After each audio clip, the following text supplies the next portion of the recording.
Solvete omnes. So today's word is the adverb furtim, meaning stealthily. And recently we saw the word verbatim. You'll notice those both have a tim ending, which I said we'd talk about. But first, let's get to furtim. So it comes from fur, meaning thief, and furtim is something a thief would do, right? You can't really say thiefily in English, so it's what a thief would do. They would act sneakily or secretively. So what's cool about Latin is that it's not really constrained like English is in terms of taking an adjective and adding an ly and making an adverb.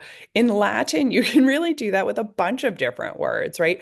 Both verbatim and furtim are formed from nouns. There's also statim, which in English we abbreviate to stat, meaning immediately.